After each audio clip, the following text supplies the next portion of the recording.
money. And we're going to get more about that. And Stanford, I don't know the situation yet, but they're very, very heavily connected to Democratic Party people.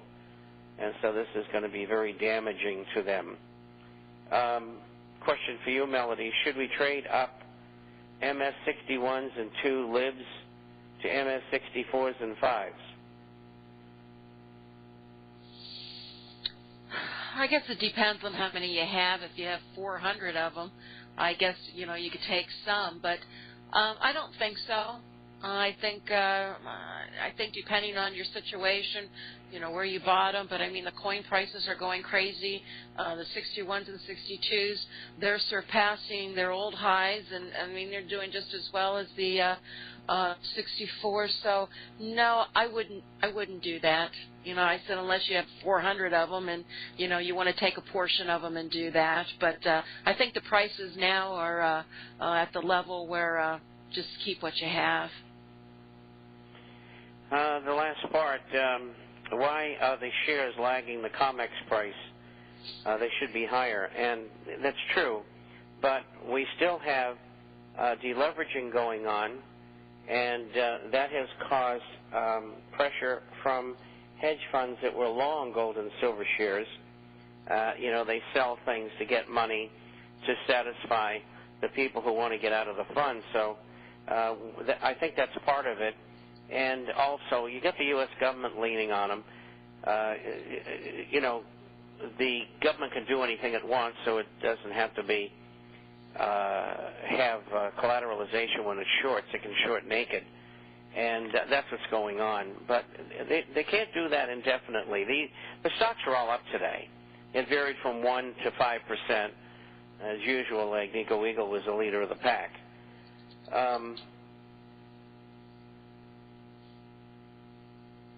He says in closing, now more than ever I am learning how to navigate these markets with the international forecaster and the radio shows. For your information, my favorite show is with Melody. How about that? How sweet.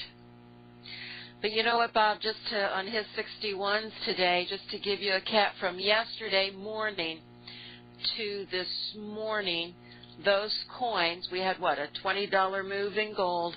They went up $85. Oh, I'm glad all of you listeners listen to Melody and myself and bought way back when. You're keeping your assets together. You're preserving your wealth, and you're making a lot of money, too. And so good for you, and you deserve it. 2 other items here. The first one is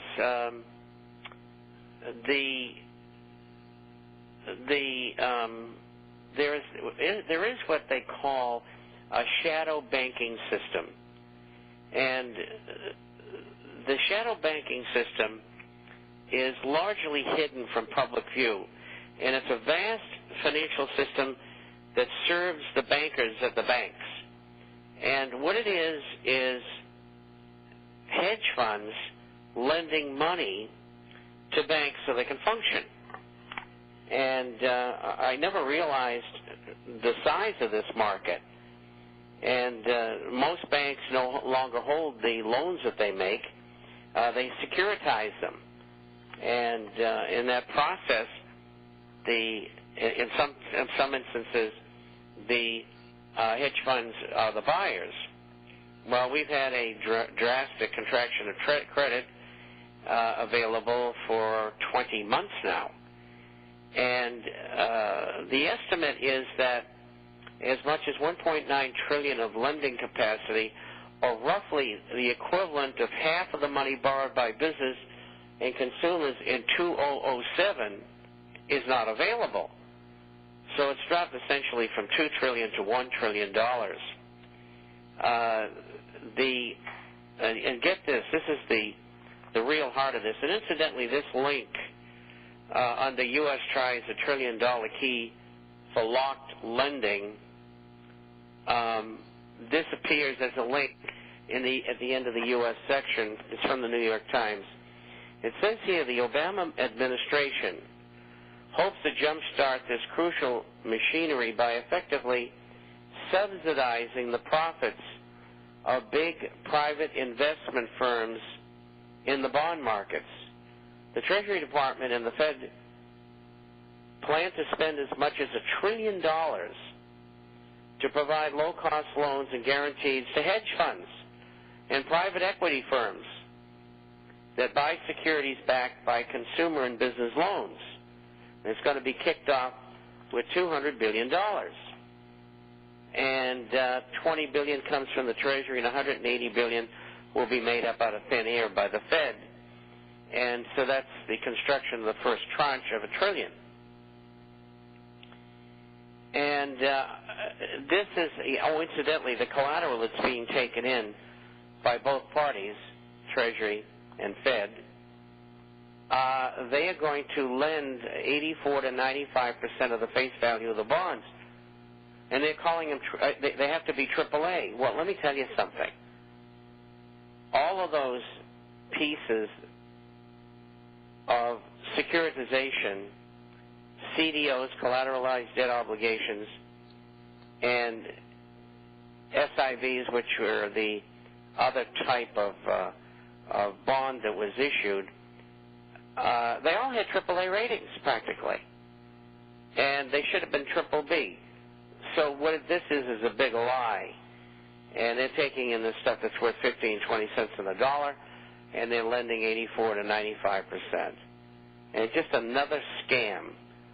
And the market for new securities backed by mortgages and other types of loans has collapsed. There is no market. And government and the Fed are taking these pieces of garbage in. Last year, investors bought $314 billion of these securities, down from $1.6 trillion in 2007 and $2.1 trillion in 2006.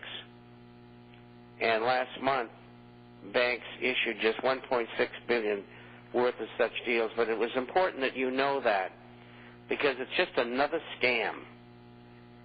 The last thing I have here is the IMF is being lent $100 billion from Japan. And it's my guess that there's a good possibility that this really isn't a loan. I think the Japanese are taking in gold from the IMF. I think there's a good possibility of that. And so just keep that in mind. And I don't think Japan would be a seller on the market. And the reason is I think they'd rather have the gold than the dollars at this point in time. And, of course, it would allow them with other cash to buy more dollars if they wanted to replace the dollars that they just gave to the IMF. And these are the little things you're not going to read anywhere that our government is doing. Now, Melody, what do you got? Oh, I have all kinds of questions. Thank you, Bob. This question comes in from Scott. He gets a daily email called Daily Wealth from Stansberry Research, and they are promoting this kind of investment into gold, silver, diamond, and uranium mines. He says one does have to purchase a report from them called The Gold Stock Distortion, How to Get Rich with Prospect Generators. So your comments. Well, I know who they are, and they haven't been that successful. And, you know, when something gets hot, you get all the scammers in there, people who Johnny-come-latelys in this thing. And I would be very careful. I don't know what they're recommending. I would have to see it, so I really can't make a comment on, you know, what they're doing. I'll tell you one thing. You do not want to be trading any stocks. You buy them and hold them. If you're not going to buy them and hold them, don't buy them. And I recommend, you know, if you're going to be in the market, all you want to be is in gold and silver shares. So I think that takes care of that. You mentioned Madoff earlier in the program, and this question refers to that, about Madoff making off with $100 billion, but the media says only $50 billion. The question is, why the discrepancy, and where is that money? Now, the discrepancy is because the media reports what they're told to report. In the general media, there's no investigative reporting unless it's sanctioned. And so you're not getting the truth. It's either by omission that you're being lied to, or just outright lies.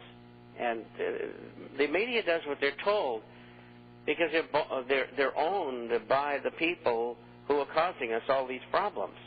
So you're not going to get the truth. Car makers